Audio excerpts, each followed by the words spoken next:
Allah bukan tengok pada mewahnya masjid, Allah bukan tengok betapa besarnya masjid atau hebatnya masjid, tak. Tapi Allah tengok siapa yang menghidupkan rumah Allah itu. Itu yang Allah kata, innama ya'muru masajidallah man amana billahi wal yaumil akhir. Orang yang beriman pada Allah, hari kiamat, mereka saja yang boleh menghidupkan rumah-rumah Allah Azza wa Jalla. Itu sebabnya tuan-tuan, di mana-mana kita pergi, kita akan cari masjid. Bismillahirrahmanirrahim. Alhamdulillahirabbil alamin. Wassalatu wassalam ala asyrafil anbiya'i wal mursalin wa ala alihi wa sahbihi wat tabi'ina ila yaumiddin. Rabbi shrah li sadri wa yassir li amri wahlul 'uqdatam min lisani yafqahu qawli, amma ba'du. Assalamualaikum warahmatullahi wabarakatuh.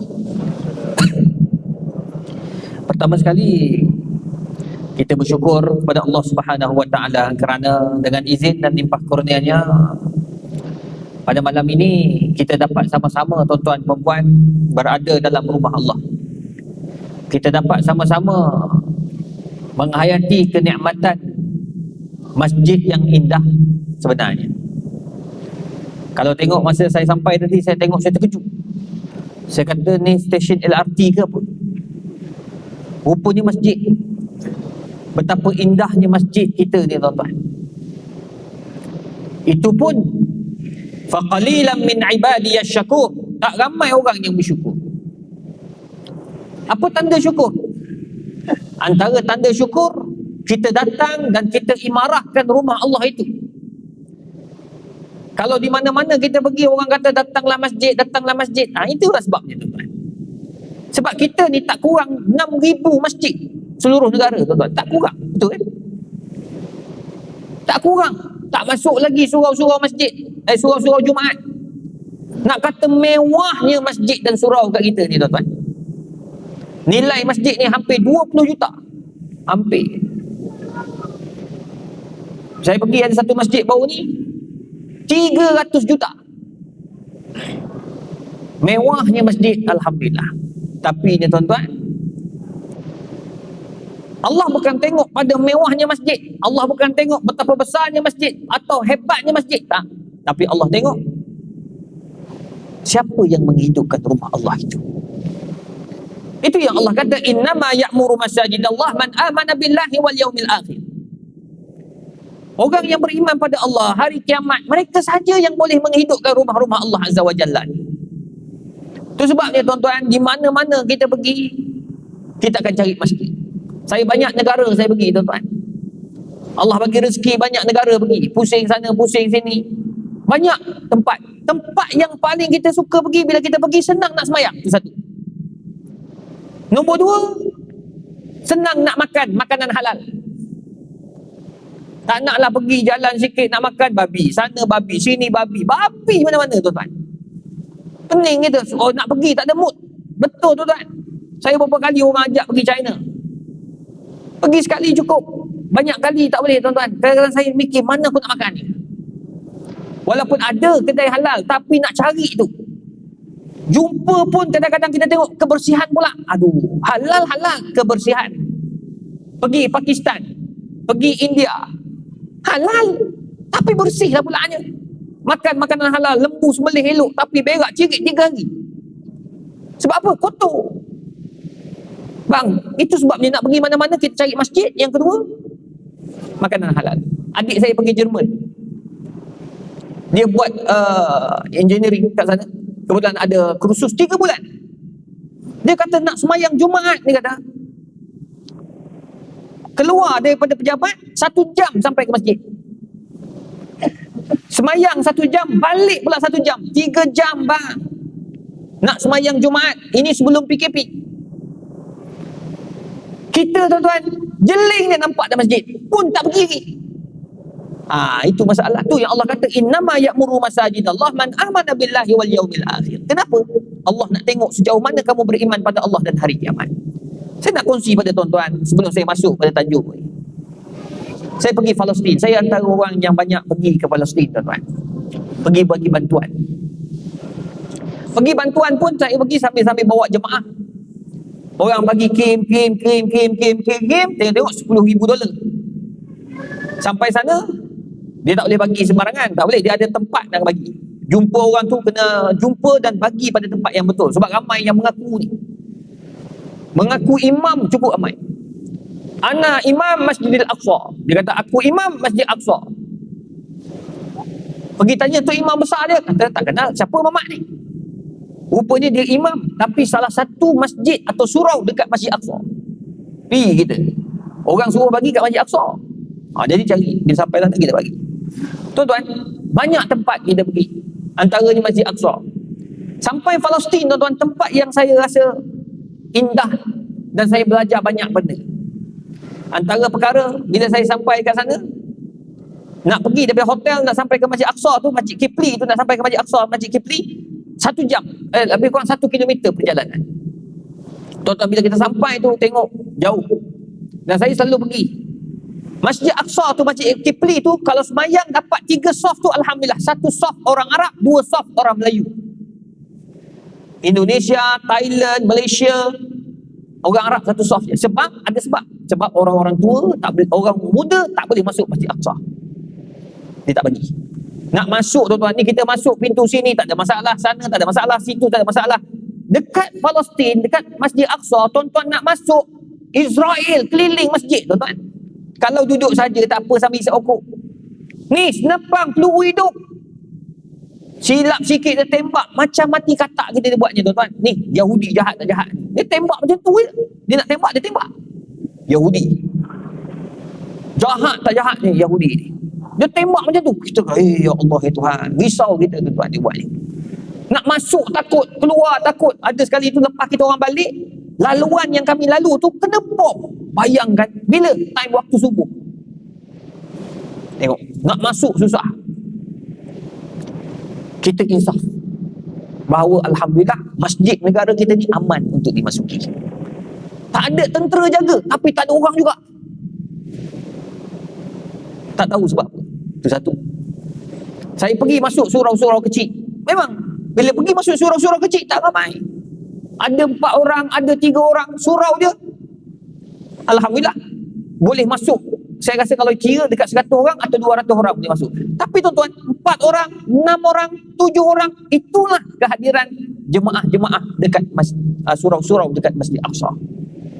Dalam perumahan. Orang Arab pula dia punya perumahan rapat-rapat. Tengah-tengah tu ada surau. Tak ada orang datang, bang. Saya boleh buat perbandingan sebab saya duduk Arab lama. Saya duduk hampir 12 tahun Arab. Saya tahu kat negara mana yang hidup masjid dia. Saudi memang hidup masjid dia. Bukan saja dalam masjid kawasan haram. Di luar haram pun penuh. Sebab dia orang budayakan masjid. Allahu Akbar, Allahu Akbar. Tutup semua kedai. Buka kedai, lesen kena tarik. Itu baru betul. Saya cadangkan benda ni pada Menteri Wilayah suatu hari tu, baru ni, dalam forum perdana. Saya cadangkan, kita buat satu macam tu. Pastikan ramai orang datang masjid. Dia nak ke kanan tak boleh, ke kiri tak boleh. Lagi dia pergi masjid. Orang Arab tutup kedai.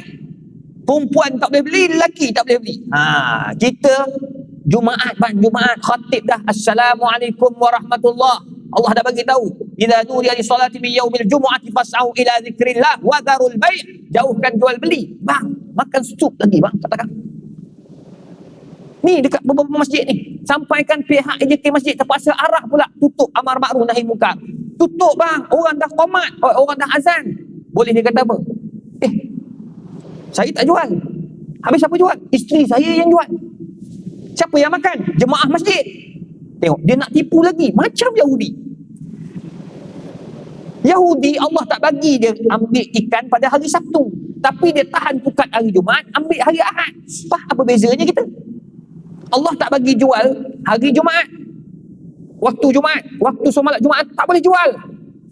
Kecuali perempuan yang makan tu semua perempuan. Tak apa, para isteri, para jemaah, okey.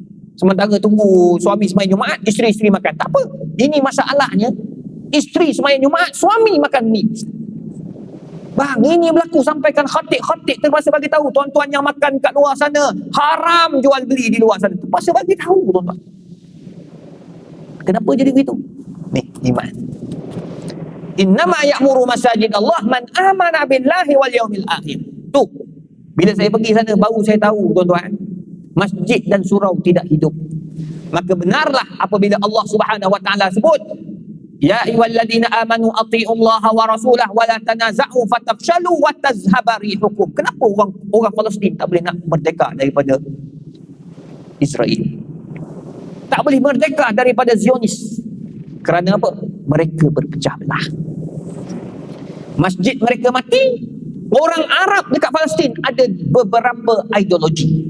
Mereka tak bersatu padu. Bila bom jatuh, semua kena. Yahudi tak kena, Israel tak kena, Zionis tak kena. Yang kena siapa? Orang Islam. Palestin, dua-dua parti kena. Itu sebabnya kita orang Islam kena bersatu padu. Nak kuatkan agama, kena bersatu padu. Macam mana nak kuat?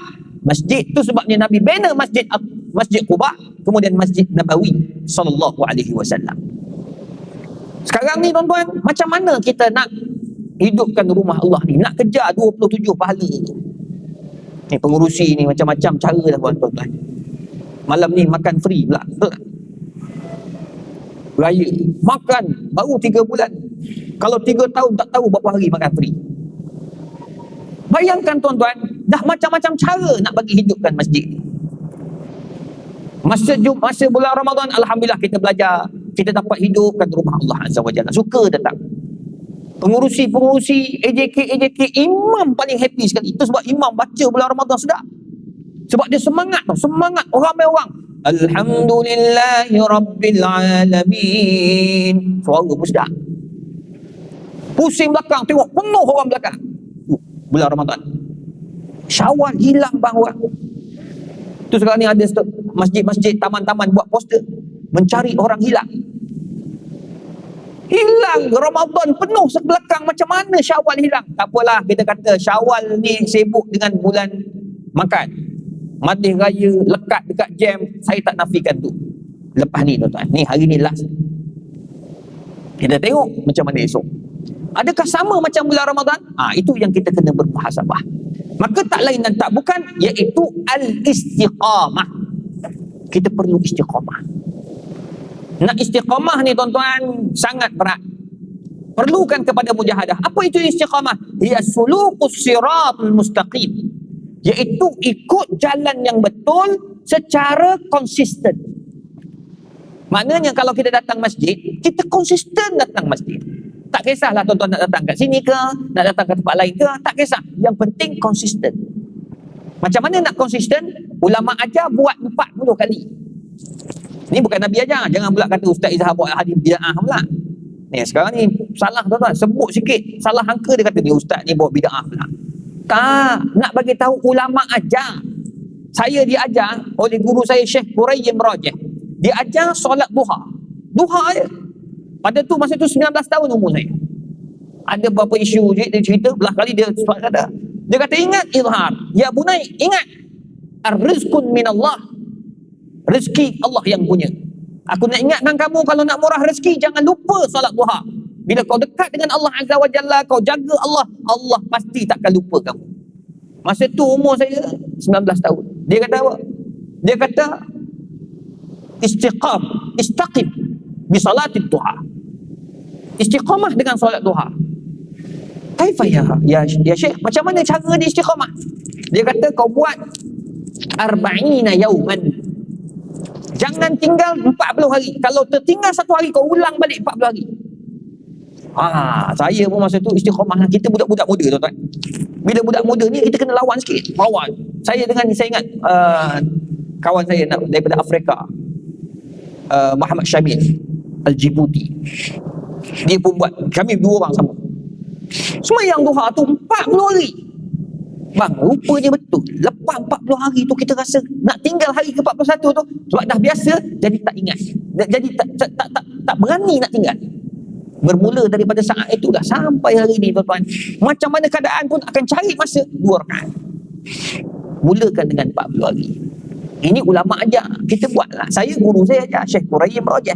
Dan alhamdulillah kesan dia sampai hari ni. Sama juga macam nak datang masjid. Kita amalkan, azan je datang masjid. Azan je datang masjid. Contoh, ada seorang sahabat saya, Profesor Datuk daripada Universiti Kebangsaan Malaysia. Dia perempuan tuan-tuan, pegang jawatan besar. Bayangkan tuan-tuan, setiap kali waktu azan, waktu pejabat, kereta dia akan ada. Saya cakap, Datuk, tak ada meeting hari ni. Dia perempuan pula, setiap waktu ada. Pastilah maknanya dah monopos dah tu, dah tak period dah tu. Saya kata istiqamah betul Datuk datang. Dia kata, Ustaz, saya mula istiqamah ni bila tahu? Bila saya mula pegang jawatan dekan. Dia kata semenjak jadi pegang jawatan ni, lama punya cerita ni, masa pegang jawatan dekan tu, dia kata, Ustaz, kadang-kadang Zuhur saya tu lagi 5 minit nak azan asar. Sebab meeting banyak, back to back. Kejap mesyuarat tu, kejap mesyuarat ni, kejap mesyuarat tu, kejap ke sana, kejap ke sini, mesyuarat. Dia kata tak boleh. Kalau hidup macam ni, hidup aku huru-hara. Semayang tu kadang-kadang jadi macam jamak terus. Assalamualaikum warahmatullahi, Assalamualaikum warahmatullahi, solat Zuhur. Baru nak doa, Allahu Akbar, asar. Sah tak semayang tadi? Sah. Cuma kalau waktu Zuhur, waktu asar dah masuk, berdosa dia. Tapi nak bagi tahu, dia kata aku tak boleh hidup macam ni. Bapak aku kalau hidup mesti dia marah, dia kata. Apa dia buat? Setiap habis waktu rehat pukul 1 je, mesyuarat dia akan habiskan tepat pukul 1. Habis pukul 1, dia akan bagi tahu driver dia, kunci bawah ni. Ambil kunci, dia datang masjid, duduk istiqamah, dia panggil apa tu? Iktikaf kat masjid sementara tunggu Zuhur. Perempuan ni, dia kata, Ustaz, mula-mula saya duk amal gitu je, seminggu, 2 minggu, 3 minggu, kena 4-5 bulan Ustaz, jadi segan kalau tak datang masjid. Allahu Rabbi, sampai peringkat tu. Balik rumah datang masjid lagi, balik datang pula dengan suami. Tapi nak bagi tahu istiqamah. Apa kesan istiqamah tuan-tuan? Pertama, annaha fi haqiqatiha tahqiqun lil'ubudiyyah allati hiya al-ghayah min khalqil insan wal jin. Dia mengajar, istiqamah ni apa benda? Dia mengajar kita tahap ubudiyah kita kepada Allah Subhanahu wa taala. Bang, kenapa abang datang? Haji, kenapa Haji datang, Haji? Kenapa Haji datang masjid? Jarang kita dengar, Haji, kenapa datang masjid? Saya datang, Ustaz, rumah bising. Jarang bang. Kalau rumah bising, baik lepak kedai mamak. Nah, oi tak boleh Ustaz, mamak pula bising. Pergi kedai dia ni. Bang, nak lari daripada orang bising, di mana-mana boleh lari, betul tak? Duduk pejabat, selamat daripada orang bising. Tapi kenapa datang masjid? Tahqiqun li ubudiyyati, menguatkan hubungan dia dengan Allah Azza wa Jalla. Bang, kenapa bang? Sebab nak hubungan dengan Allah tu bukan senang. Hablum minallah, yang dijanjikan 27 pahala tu. Sebab kau yakin, kau percaya. Kalau tidak bang, tak ada orang nak datang. Ni, saya tanya kalau tuan-tuan yang datang, kenapa tuan-tuan datang? Oh, sebab ada mandi raya. Kalau setakat nak makan lemang bang, kat rumah berlambak lemang. Tu dalam peti sejuk saya, berlambak lagi lemang tak makan gitu. Orang bagi hadiah, makan. Nak buang, sayang, bagi ke orang, orang pun tak nak dah. Bagi jiran, jiran kata, ya Allah Ustaz, kami pun ada 3 batang kita makan. Lah kali letak dalam peti sejuk. Kau nak makan lemang, lemang kat rumah ada. Nak makan kambing, Allah bang, kambing petik sampai. Mesti ada sebab lain. Sebab dia tahqiqun lil ubudiyyah. Kau boleh datang sebab hubungan dengan Allah Azza wa Jalla. Di situ kau rasa Allah jadikan kamu mesti ada sebab. Wa biha yahsul lil mar'i al-fawz wal falah. Daripada situlah kamu akan datang kemenangan, mendapat kemenangan daripada Allah Subhanahu wa taala. Tu yang hayya ala solah, hayya al falah. Datang sembahyang, kamu menang. Kemenangan itu kamu akan dapat bila? Di padang mahsyar. Sebab ada orang tanya, kadang-kadang orang ni kalau pandai sangat pun masalah juga tuan-tuan. Dia akan tanya, dia banyak soalan. Ustaz, betul ke orang yang semayang ni, datang masjid selalu ni, dia akan dapat pahala ke akhirat, boleh masuk syurga, selamat daripada azab kubur? Saya kata, itu yang Nabi cakap. Ada bukti tak? Dia tanya bukti, tu masalah. Saya kata, kalau nak bukti, mati lah dulu. Sebab ada benda yang kita boleh dapat buktinya sekarang. Minum arak, mabuk, membawa kepada kemudaratan. Nampak kan? Mabuk, langgar tiang, langgar orang dan sebagainya. Itu nampak sekarang. Tapi kalau bab pahala ni tak nampak sekarang. Macam tuan-tuan infak, tuan-tuan bagi sedekah, tuan-tuan tak nampak sekarang. Bila tuan-tuan nampak? No. Apabila tuan-tuan mati kelak. Ada yang Allah bagi masa tu juga. Contoh baru-baru ni, dalam bulan, saya tak ingat tarikh yang tepat, tapi WhatsApp tu ada. Seorang hamba Allah, dia bagi tahu kat saya, maaf, sebelum raya, 2 hari sebelum raya, dia bagi tahu kata isteri dia akan buat pembedahan pada tarikh sekian selepas raya. Ni, dia kena buang dekat bahagian rahim ni. Jadi bila buat pemotongan rahim dekat rahim tu, dia akan kena bahagian usus. Bila kena usus tu, dia najis akan duduk kat luar. Dia pakai pack najis. Kawan saya buat, isteri dia kena memang najis duduk kat luar hampir 7 bulan dah. Esok akan buat check up balik, nak masukkan balik, kena tengok semua okey. Tapi azab tuan-tuan, kesian kat dia. Kawan ni pula nak buat, isteri dia kena sama benda yang sama. Doktor bagi tahu macam-macam tuan-tuan kat dia. Beli beg najis, kemudian dia akan ada implikasi ni, sebab masa potong tu memang akan kena usus. Dia letak dalam kepala dia, isteri aku akan berada dalam keadaan yang sangat teruk. Sebab apa? Najis kat luar. Dan dia sangat tak terurus, susah nak gerak dan sebagainya. Lepas tu dia sebut dalam grup WhatsApp. Saya jawab satu je. Saya kata, banyakkan sedekah. Semoga Allah permudahkan. Ayat kedua, banyakkan sedekah. Bukan saya cakap, tapi ini Nabi yang pesan.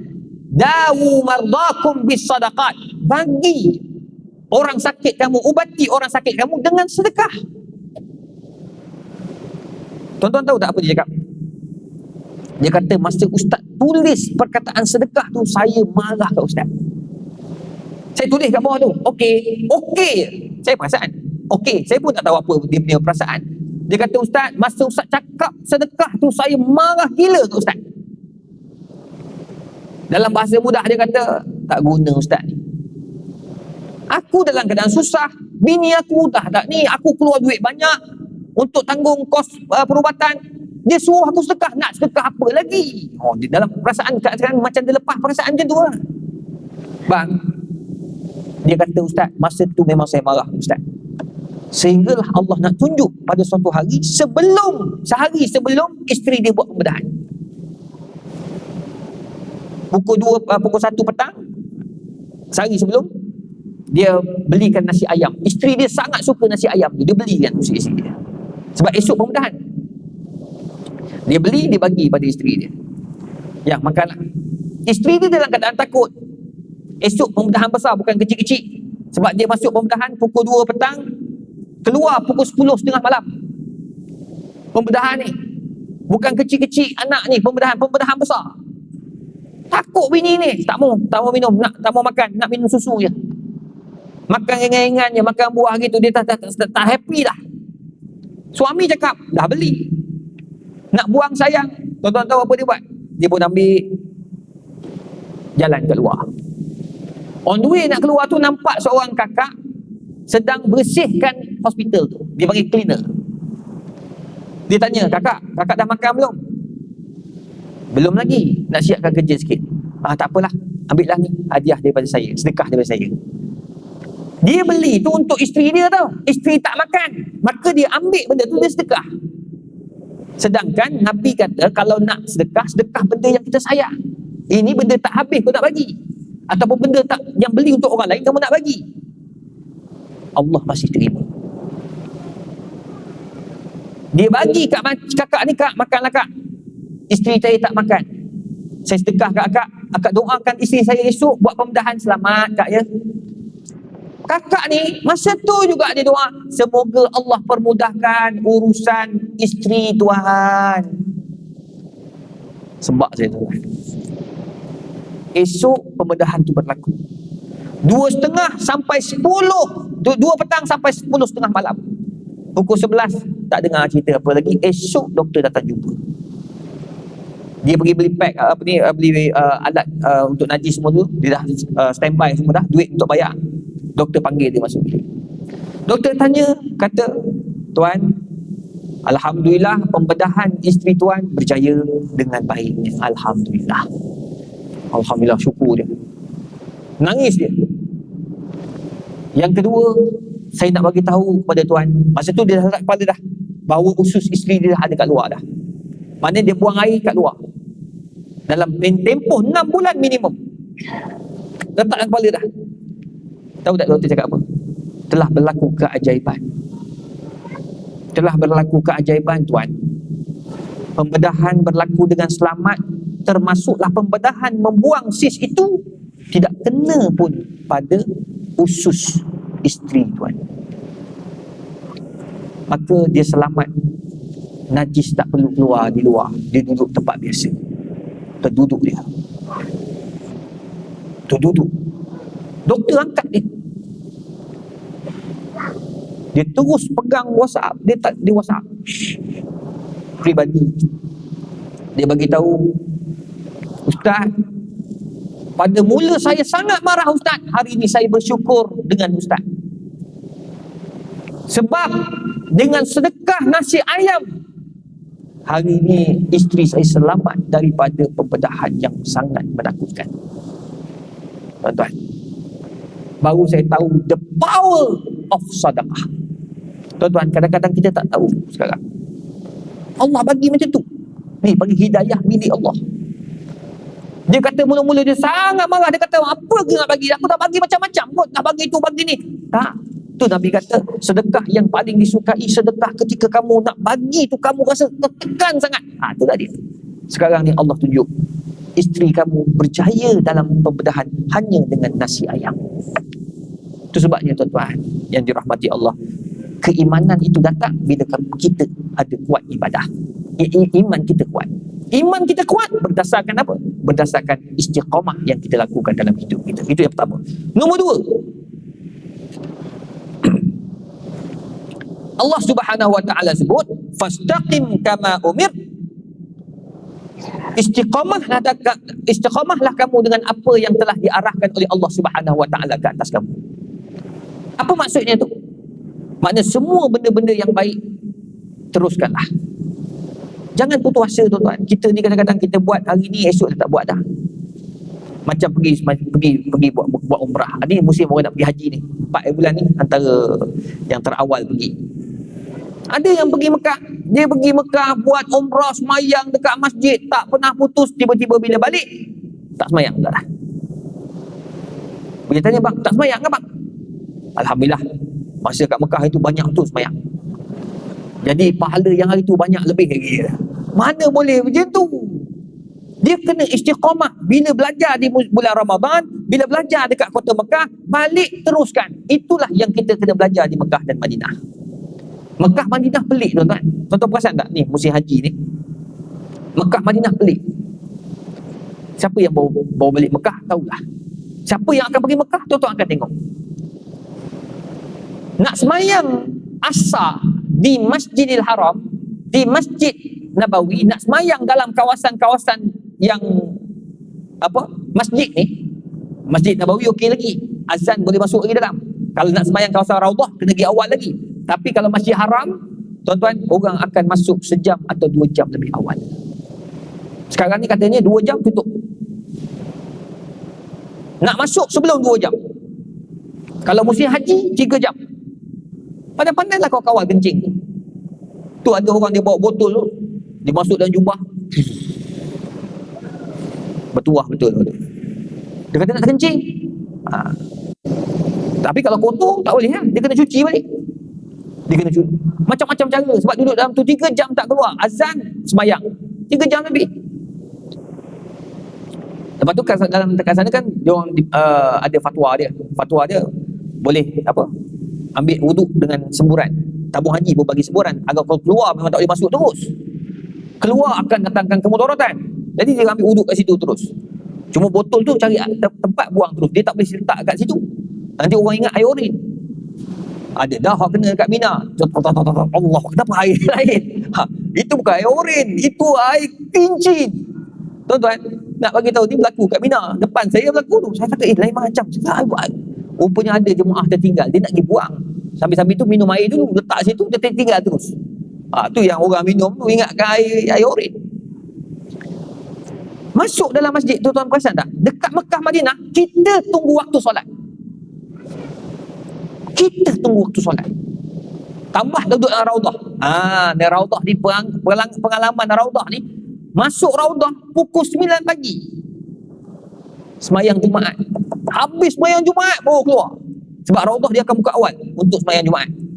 Siapa dapat masuk dalam tu, alhamdulillah, fabiha wa ni'mah. Duduk dalam tu tak keluar, duduk. Saya pernah duduk 2-3 kali duduk. Memang pukul 9.30, pukul 10 masuk dah. Duduk dalam tu, baca Quran. Dapatlah 15 juz baca dalam tu. 15 juz. Kita hafal Quran ni cepat sikit baca. 15 duduk depan sekali. Baca dengan budak Mesir. Budak Mesir ada seorang belah tu. Budak Mesir kejap tidur, kejap bangun. Kejap tidur. Bila azan? Tak lagi. Tidur balik. Sedang-sedang tak azan lagi. Baca Quran pula dia. Sampai azan. Lepas azan, semayang Jumaat, cabut terus. Sebab tak tahan kencing, tuan-tuan. Tapi nak bagi tahu, tunggunya kita. Tu Mekah Madinah. Tapi kenapa kita kat Malaysia tak dapat? Sebab apa? Sebab kita tak istiqamah dengan apa yang Allah suruh. 2. Nombor 3, wa mimma yadullu ala ahammiyatiha anna Rasul sallallahu alaihi wasallam lamma ja'ahu Sufyan bin Abdullah Al-Thaqafi radhiyallahu anhu yaqulu lahu qul li fil Islam qawlan la as'alu anhu ahadan ghairak. Faqala an-nabiy sallallahu alaihi wasallam qul amantu billah fastaqim. Tengok, Nabi pun pesan. Macam mana kata Sufyan bin Abdullah Al-Thaqafi ni, dia kata, ya Rasulullah, bagi tahu kat aku satu benda yang aku takkan tanya dah kat orang lain dah. Amalan yang aku buat, aku takkan tanya dah kat orang lain, dan aku akan buat apa yang kau suruh. Maka Nabi kata apa? Mudah je ayat Nabi. Qul amantu billah, katakan aku beriman kepada Allah Azza wa Jalla, dan beristiqamahlah kamu dengan apa yang Allah Subhanahu wa taala suruh. Fastaqim, dengan apa yang kau cakap. Allahumma salli ala Muhammad. Antara sebab-sebab, tuan-tuan yang dia kasih sekalian, menyebabkan kita istiqamah juga, antara asbab yang kita tahu, bila kita tahu kita istiqamah dengan apa yang kita buat, antaranya datang masjid, tuan-tuan. Min ahammi asbab al-istiqamah iradatullah li hadzal 'abdil hidayah wa syurh li sadrihi fil Islam. Pertama, antara sebab-sebab istiqamah ni juga disebut oleh para ulama. Apabila kau istiqamah dengan amal ibadat, khususnya datang ke masjid, semayang, lepas tu jaga amal ibadat. Pertama, Allah nak kamu ni mudah dapat hidayah. Sebab hidayah ni dia tak datang bergolek, kita kena usaha. Hidayah tak datang bergolek, tetapi kena usaha. Bila kamu berusaha, Allah akan mudahkan urusan kamu. Itu sebabnya Allah Subhanahu wa taala selalu sebut dalam Al-Quran tentang istiqamah. Nombor 2, dia mengajar al-ikhlas lillahi ta'ala. Dia mengajar kita ikhlas. Sebab bila kita istiqamah dengan apa yang kita buat, contoh, tuan-tuan datang. Kenapa datang masjid ni, tuan-tuan? Saya buat kerana Allah Azza wa Jalla, bukan kerana orang lain. Cuba ada orang dia datang masjid, ya, dia buat benda-benda yang kadang-kadang kita lihat, Masya Allah, satu nikmat yang kita pun tak boleh nak buat. Ada orang dia iktikaf, panjang waktu iktikaf dia, kita tak mampu nak buat.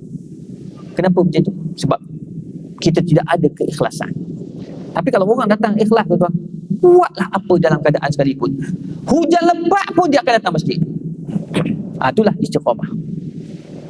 Dia ajar ikhlas. Nombor 3, antara sebab-sebab yang boleh menyebabkan kita istiqamah, al-istighfar wa taubah. Bila kamu istiqamah dengan datang ke rumah Allah Azza wa Jalla ni, tuan-tuan, dia ajar kita untuk bertaubat kepada Allah Azza wa Jalla. Ni cara kita nak taubat. Bila datang masjid, tuan-tuan, kita akan jumpa macam-macam orang. Macam-macam orang kita akan jumpa. Kita jumpa orang ni pula, tuan-tuan, ada orang jenis macam ni, ada orang jenis macam tu. Kita datang masjid, antara yang boleh menyebabkan kita taubat, istighfar. Kita beristighfar dan kita bertaubat.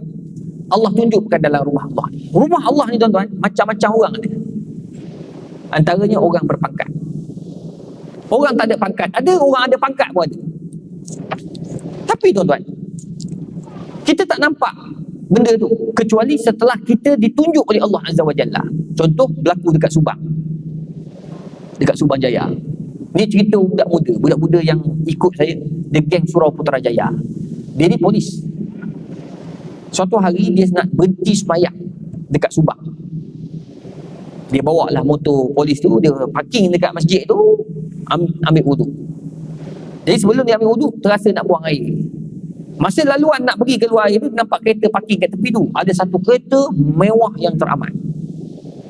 Mewah yang teramat. Dia pun kata, kereta siapa ni? Dia orang Kelantan. Dia kata, kereta siapa ni? Comel. Kereta siapa? Comel. Tengok kilat. Bila masuk tandah, dia nampak ada seorang lelaki sedang bersihkan tandas. Masa tu dia tengah bersih, kan orang tengah basuh dengan sabun, lepas tu dia siram air. Bila dia siram air tu, kan kita ambil selipar, kita lalu, kita berjalan. Bila berjalan tu, kawan ni pula polis dia ni orang beradab. Dia adab tu penting tuan-tuan. Bila dia jalan tu, berlalu tu, dia kata minta maaf ni, dia duk ingat AJK masjid dah ni, ataupun cleaner masjid. Boh, minta maaf boh, tumpah lalu boh, nak pergi tandah. Nak pergi tandah, tumpah lalu minta maaf ni, basuh, dia kata basuh kotor, dia kata. Dia ni orang Kelantan pekat. Duduk KL lama dah, tapi Kelantan dia tak boleh tinggal. Budu sentiasa. Minta maaf boh, nak lalu. Orang tu kata, tak apa. Dia lalu, orang tu simbah lagi air. Orang tu keluar boh, sekali lagi boh, lalu boh. Lalu, dia simbah balik air. Dia pergi ambil wuduk. Semayang. Habis semayang keluar, nak pergi kat motor, tengah-tengah pakai helmet, orang yang basuh tadi naik kereta Porsche yang parking depan masjid ni. Rupanya hok basuh tadi, kereta yang hampir 2 juta tu milik orang yang basuh. Kenapa dia buat macam tu? Nak letakkan aku ni hina di sisi Allah Azza wa Jalla. Kawan budak polis dia kata, ustaz, masa saya tengok tu ustaz, terus insah saya. Mujulah aku ni, tanya dulu, minta lalu. Kalau aku tolong arah, tu jambai jangan lupa basuh. Ada setengah orang macam tu. Buat tak tahu lalu. Jangan bang, kita tak tahu siapa yang basuh. Kadang-kadang kita lalu orang tu menyapu tu, bukan AJK tu. Siapa tu? Tan Sri, baru pencen. Dia tu orang sapu. Bang, kena hormat. Orang tu buat bukan kerana tugas dia, tetapi dia rasa ini tanggungjawab aku dengan masjid, nak jaga masjid, aku nak didik diri aku tak sombong. Tu je bang. Itu je cara. Bila datang ke masjid ni, kadang-kadang kita panggil, macam depan saya pun tak tahu, Datuk ke, Tan Sri ke, saya panggil Haji. Dalam hati, kau panggil apa? Haji? Kau ingat siapa aku ni? Kata dalam hati, saya yakin tak. Dia pun kata, tak ada. Tan Sri semua, Datuk ke, doktor, profesor, semua tu akan pergi setelah aku meninggal dunia. Allahu Rabbi. Dia ajar kita orang. Ada yang tuan-tuan, kalau bab pangkat jangan main. Jangan main-main. Silap sebut boleh kena marah. Saya duduk universiti tuan-tuan. Universiti ni tak ada orang tak cerdik. Semua cerdik. Sebab semua profesor. Kalau mesyuarat tu semua ada teori, mati kita. Kalau pengurusi tak pandai potong, selamat. Pengurusi pun kena profesor juga. Sebab semua, saya berpandangan, sudah. Dia mula berpandangan tu sampai kiamat tak habis mesyuarat. Sebab semua pandai. Kerajaan habis duit bayarkan dia orang belajar ni berapa ratus ribu ni untuk jadikan dia orang tu lebih pandai. Tapi bang, bila ada PhD ni dia rasa lain. Dapat doktor depan. Tengok orang pun lain. Kadang-kadang anak murid tak kenal tu lah, panggil, Assalamualaikum Ustaz. Jalan lah, pusing balik. Apa dia? Ustaz, apa khabar? Awak tahu siapa saya? Ustaz ya? Ustaz tu imam masjid. Ni PhD. 4 tahun buat PhD dia. 4 tahun. Panggil saya Ustaz. Ustaz Cak Ayam. Dia, garu kepala budak tu. Saya PhD 4 tahun. Kadang-kadang saya menong, kata Allah, 4 tahun pun kecoh. Ada orang 2 tahun buat PhD. Orang panggil pakcik je ke dia. Tak boleh lah macam tu. Kadang-kadang dia ada aura, dia ada sifat tu. Nama tu jangan main. Itu sebabnya tuan-tuan, bila datang masjid, dia tak ada benda tu. Tak ada. Sebab apa? Sebab masjid dia mengajar kita hidup bermasyarakat. Tu kata para ulama. Dia mengajar kita untuk taubat. Tu yang Allah kata, tubu ilallahi jami'an ayyuhal mu'minun la'allakum tuflihun. Tengok, Allah kaitkan al-falah, kemenangan itu dengan apa? Dengan semayang, dengan taubat kepada Allah Subhanahu wa taala. Cukup cantik apabila Allah Subhanahu wa taala didik kita. Tu nombor 3, bila istiqamah dengan masjid. Nombor 4, istiqamah dengan masjid, muhasabatun nafs. Kamu akan bermuhasabah keseorangan. Tuan-tuan, saya nak ajak tuan-tuan subuh, tuan-tuan datang subuh, tuan-tuan datang 15 atau setengah jam atau 15 minit awal. Adik datang awal ni. Adik datang awal duduk di depan. Lampu masa tu malap-malap kan. Semayang 2 rakaat, 4 rakaat, tuan-tuan adik termenung je. Cuba adik muhasabah, tengok, ya Allah, banyaknya nikmat kau bagi ke aku. Nikmat Allah la tuhsuha, tak dapat kau hitung, kata Allah Azza wa Jalla. Menangis keluar air mata kita. Dia panggil muhasabatun nafsi fi wahdaniyatin. Kau bermuhasabah ketika kau berseorangan. Allah. Nangis tuan-tuan, nangis. Sedih. Saya cakap ni pun saya rasa macam, ya Allah, Allah bagi nikmat. Allah bagi nikmat suara, Allah bagi nikmat mata, Allah bagi nikmat perjalanan, Allah bagi nikmat kerja. Tuan-tuan, nangis kita seorang-seorang. Muhasabatun nafs. Itu yang Allah kata dalam Al-Quran. Ya ayyuhalladzina amanu, ya ayyuhalladzina amanu taqullah wal tanzur nafsum ma qaddamat lighadin wattaqullah innallaha khabirum bima ta'malun. Bila kau datang masjid ni, kau cuba muhasabah. Ya Allah, apa yang aku dah buat untuk agama aku? Ni masjid ni yang aku tengok banyak-banyak. Apa yang aku buat, ya Allah? Apa infak aku pada masjid? Apa yang aku bantu untuk makmurkan rumah Allah Azza wa Jalla ni? Tuan-tuan, tak payah banyak. Para ulama kata, Dr. Syed Ramadan Al-Buti kata apa? Tak payah banyak. Nak infak besar-besar tak payah. Kalau kita tak ada duit, jangan risau. Apa infak kita? Tariklah anak kita datang. Ni, adik 2 orang, adik seorang ni. Adik berapa umur, dik? Berapa umur? Berapa? 11? Ha? 12 tahun? 12 tahun. Tengok, ya Allah. Tengok macam tu. Bagus budak ni. Adik 12 tahun boleh duduk elok-elok. Ada orang tu 12 hari lagi nak meninggal, tak datang. Ni 12 tahun datang, tuan-tuan. Bapak dia beruntung. Kalau bapak tak datang ni pun, bapak dapat pahala. Sebab dia dah bagi tahu, dek, datang masjid dek. Jangan lupa, apa hari ni ada mesyuarat lambat balik, jam ni dekat KL.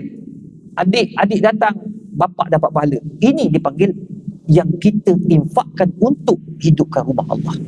Sebab saya sekarang tengah kempen, satu keluarga bawa seorang anak, cukup dah. Minimum. Itu sebabnya tuan-tuan, bermuhasabah dengan apa yang kita dah buat. Kita bagi laluan azan, dan insya-Allah saya sambung sikit untuk bagi tahu bahawa istiqamah dengan masjid banyak memberikan impak kepada kita. Wallahu a'lam.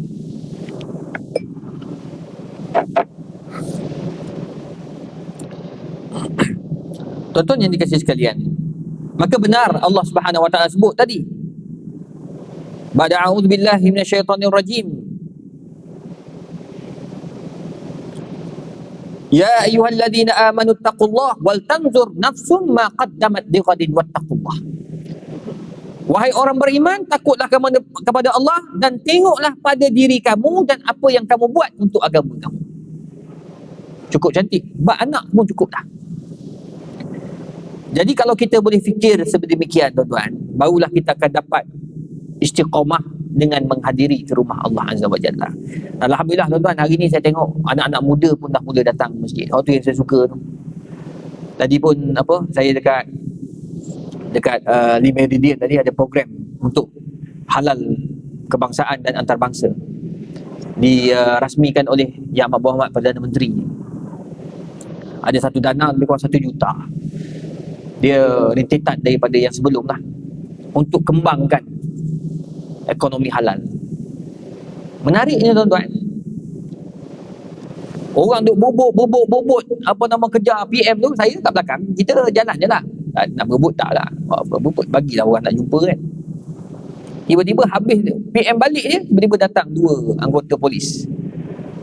Salah seorang tu, Ustaz boleh kita bergambar tak? Saya kata Tak, bukan tadi jaga PM. Itulah. Patah PM balik. Gambar ustaz patah balik. Dia patah balik, ambil gambar. Saya kata, terima kasih lah, kenal.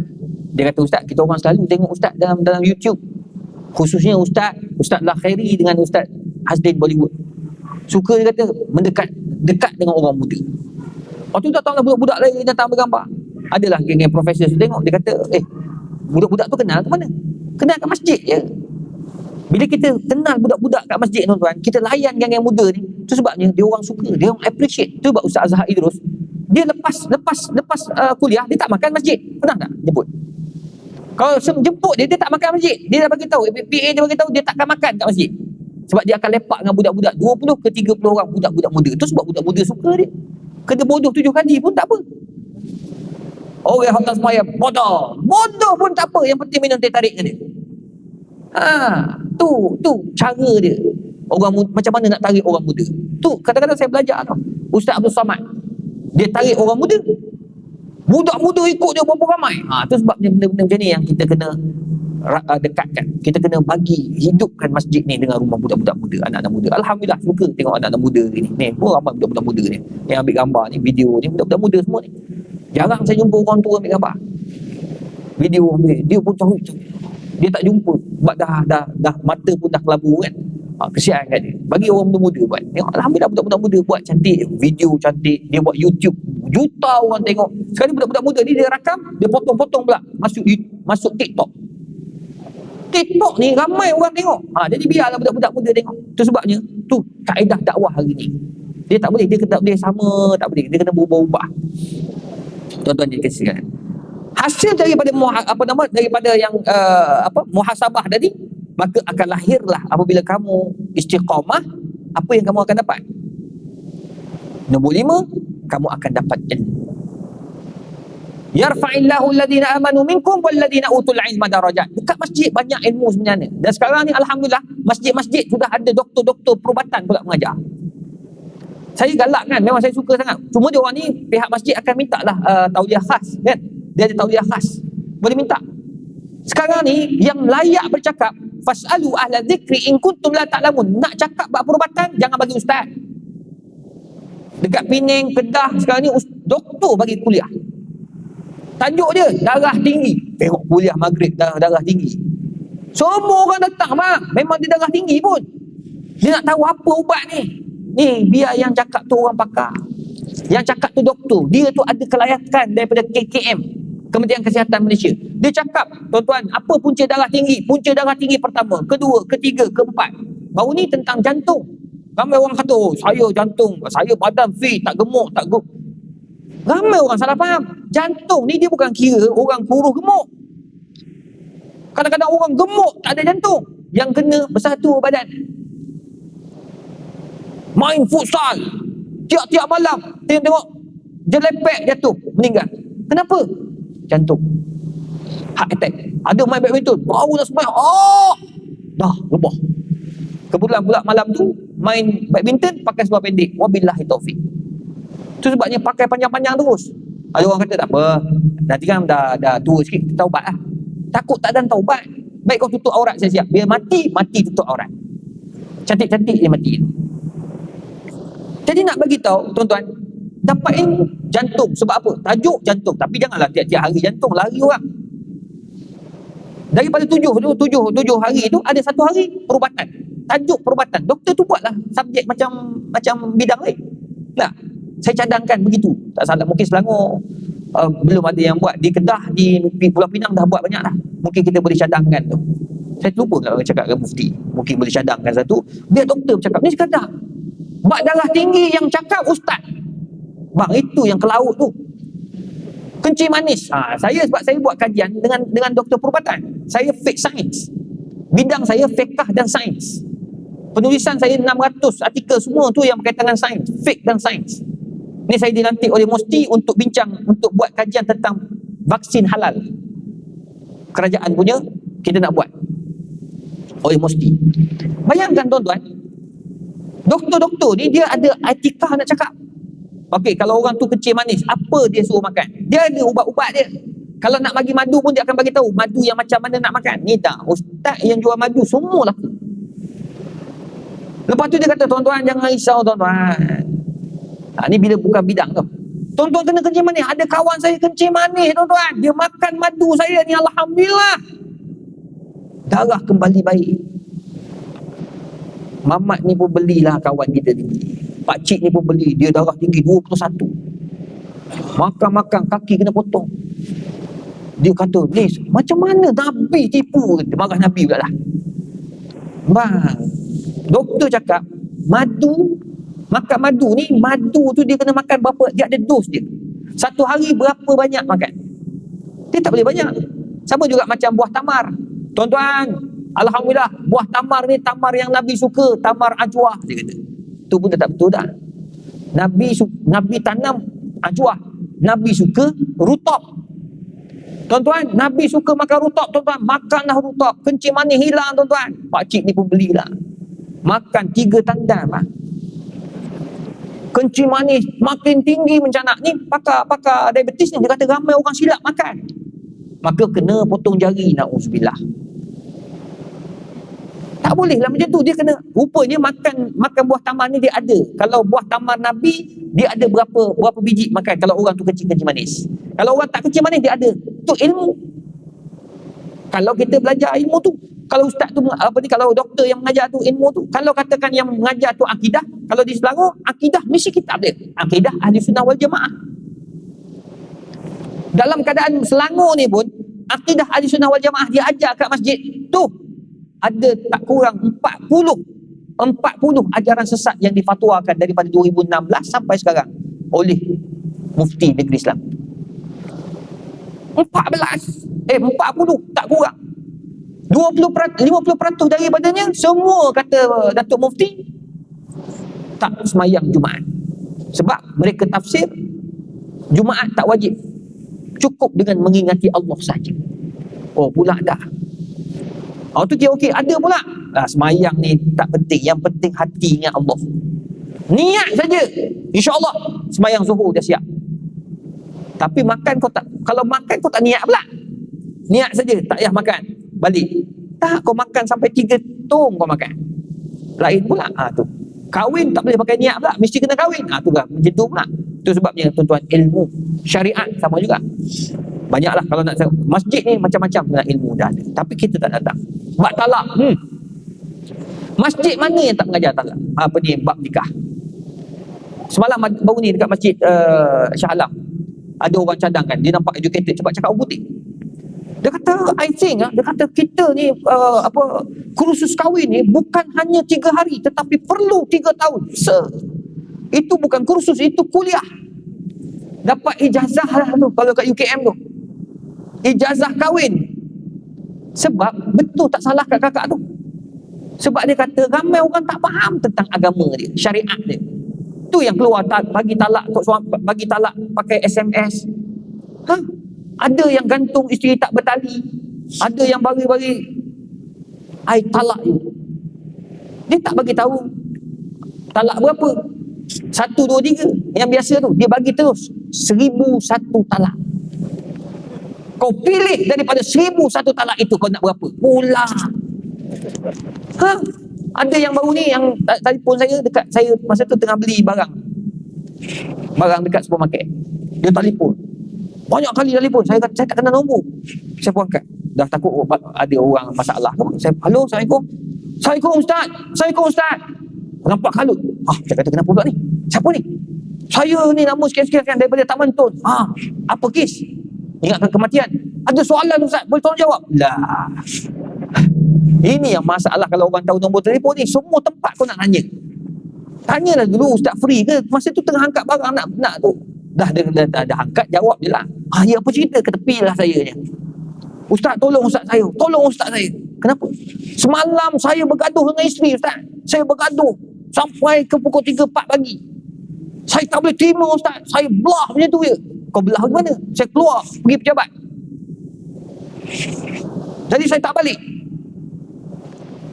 Balik petang tadi. Ni dia telefon dekat maghrib. Maghrib. Dah maghrib lah. Dia telefon tu dah maghrib. Masa tu dia balik rumah pukul 7 petang. Sebelum 7. Tahu tak apa dia cakap? Saya balik-balik tengok isteri tak ada. Sebab selalunya isteri dah balik pukul 3 petang, pukul 4 petang dia cikgu. Hari tu dia balik, dia tengok isteri tak ada. Dia telefon balik. Dia WhatsApp, dia SMS. Dia kata, dia WhatsApp, dia kata, you kalau tak balik maghrib jatuh talak 3. Sembang banyak tak tu bagi talak 3. Isteri tu call, yang apa yang you cakap ni? You tahu tak I kat Johor? Kan I dah bagi tahu you yang I ada kursus kat Johor. Pagi tadi gaduh you belah. You lupa you kena hantar I kat airport. I ambil Grab. Sekarang ni I kat Johor. Macam mana nak balik? Tu yang dia telefon saya tu maghrib. Ustaz, macam mana jatuh tak talak ni? Brother, duka cita dimaklumkan. Kau pergi jumpa Jabatan Agama, kau pergi jumpa dengan mahkamah. Biar mahkamah tentukan. Tapi zahirnya kau yang tulis, kau yang bagi tahu jatuh talak. Itu pandangan fiqh. Pandangan hakim kau kena tanya mahkamah. Betul, jatuh. Tanya hakim, kawan saya yang buat, memang jatuh. Sebab apa? Memang betul dia. Tu sebabnya jangan bagi talak 3 terus. Tanya dulu, awak kat mana? Dia ingat dia isteri dia nusyus dah tak balik rumah. Tu sebabnya tuan-tuan kena beringat. Ilmu semua kat masjid. Tu nak tanya tu ustaz-ustaz. Jangan malu-malu. Yang terakhir tuan-tuan yang dirahmati Allah Azza wa Jalla, apabila kamu istiqamah dengan masjid, tadi kamu dapat ilmu. Yang ini yang bestnya bila kamu istiqamah dengan masjid. Tuan-tuan, ini yang paling bagus. Ikhtiyarus sahab, ikhtiyarus suhbah as-salihah. Kamu akan dapat sahabat-sahabat yang baik. Percayalah cakap saya tuan-tuan. Tuan-tuan takkan jumpa sahabat sebaik kawan-kawan kita dalam masjid. Tu buat tajuk kita ni, tajuk masjid. Tu buat saya cakap masjid je ni. Tuan-tuan takkan dapat kawan sebaik kawan-kawan dekat masjid. Inilah kawan-kawan kita yang akan solatkan kita bila kita dalam keadaan apa? Dalam keadaan meninggal lah. Kita meninggal. Inilah kawan-kawan kita. Bila dia bagi tahu Tuan Haji Zahir yang selalu duduk dekat tiang tu dah meninggal dunia. Bukan ni. Semua pakat lari. Bukan tiang ni, bukan tiang ni. Oh, bukan juga. Yang ada kat tiang tu dah meninggal. Ramai. Oi, kenal Tuan Haji tu. Aku ingat lagi. Aku duduk situ. Dia kata this is my place. Aku ingat orang tua tu. Sekarang kena pergi lah. Dia tu orang baik tuan-tuan. Orang ni lah akan datang. Percayalah. Siapa yang akan mandikan jenazah masa COVID baru ni? Bang, siapa nak mandikan? Kalau bukan kawan-kawan masjid kita ni. Ingat kawan-kawan main golf kita nak datang masjid? Nak datang main mandi dengan kita? Belum tentu bang. Persatuan Golf Malaysia datang. Tak. Yang datang ni lah imam-imam, Tok Bilal, AJK, kawan-kawan rapat kita kat masjid yang minum, makan sama-sama kan. Itulah kawan-kawan yang akan mandikan kita. Yang akan solatkan kita. Percaya cakap saya. Kat Bukit Mahkota banyak kali dah berlaku. Betul. Saya duduk makan ni pengurusi. Saya pun terkejut dekat sini juga. Semua tempat dia ada. Semua masjid besar-besar dia jaga. Tapi percaya, masjid tu penuh. Kuliah dijaga. Tuan-tuan sungguh, bila tengok kan, orang tu meninggal, tapi di geng masjid, penuh orang datang semayang. Penuh orang datang. Orang datang, keluarga datang. Hari tu sekali tu saya ke kuliah. Ramai orang kuliah. Dekat Masjid Seri Putra, kuliah maghrib. Kuliah tu datang. Orang ramai. Jenazah mari. Orang kat luar cakap, masa saya masuk tu, ramai lah. Untunglah abah meninggal kat sini. Dia orang tempat lain, tapi dia meninggal kat situ. Untunglah abah. Ya Allah, ramai ni orang semayang. Apalah amalan abah? Tengok. Mujur sebab taman tu ramai orang hidup. Orang datang semayang. Suka kita. Itu sebabnya cari sahabat-sahabat daripada masjid lah. Percayalah, Allah tidak pernah menipu. Yang menipu kita.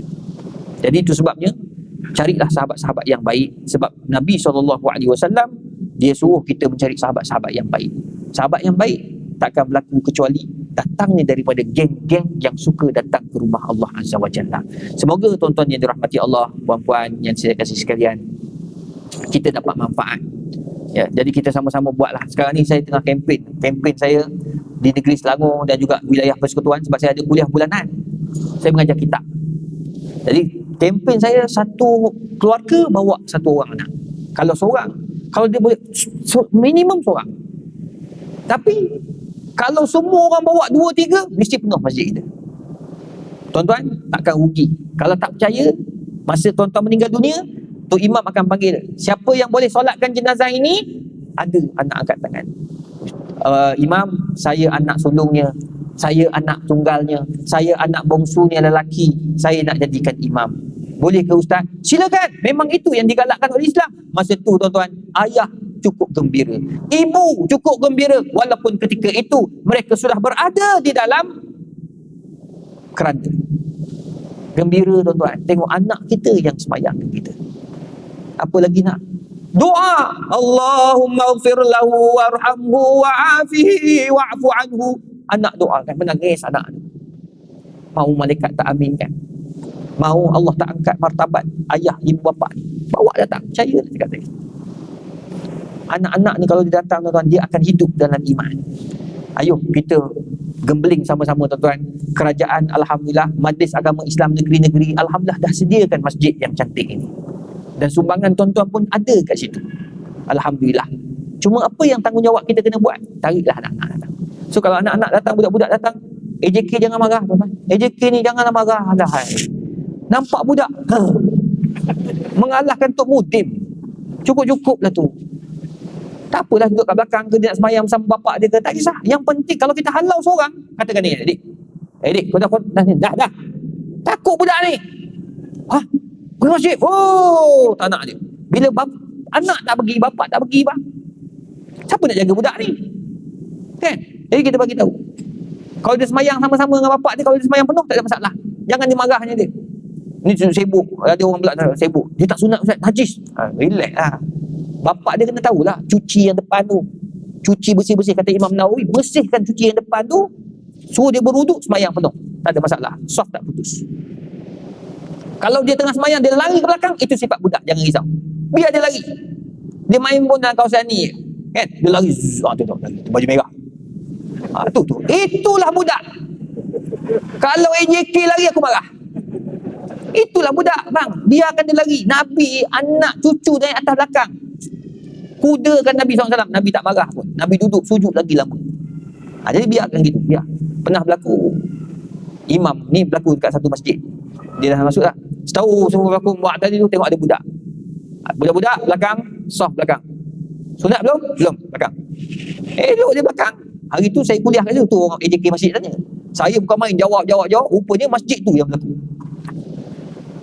Imam tengok belakang ni, semua belakang, budak-budak lagi belakang, ada soft budak-budak kan, tiba-tiba ada 3 orang saudara baru orang Islam, budak-budak yang tak tahu potong belakang. Lepas tu 3 orang tu, 2 India, seorang Cina. Baru imam pusing nak angkat, imam pusing, kenapa? Imam, kami saudara baru, belum potong kan? Belakang juga duduk, 3 orang pergi belakang. Apa pula ni? Sejak bila nak sembahyang kena potong dulu? Yang penting bersih. Ambil wuduk, basuh dah depan, basuh dah mayang. Satu hak pula ngecek bahagian potong-motong ni. Mentang-mentang dia dah potong. Nah, jangan. Kita kena ada adab juga. Kita kena tahu hukum hakam ni. Nah, putus soft tu tak apa.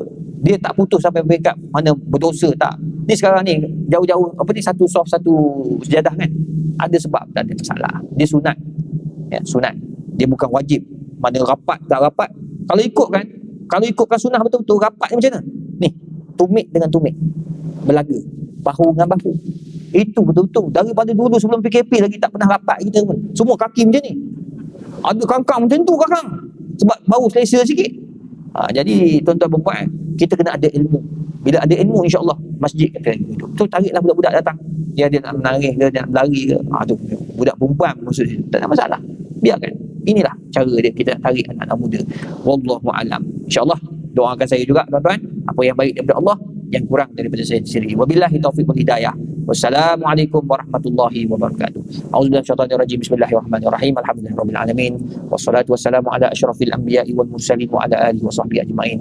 Allahumma faqihna fid din wa 'allimna at-ta'wil. Allahumma yassir wa la tu'assir ya mujibad da'wat. Wassallallahu ala sayyidina Muhammadin wa ala alihi wasallam. Taqabbalallahu minna.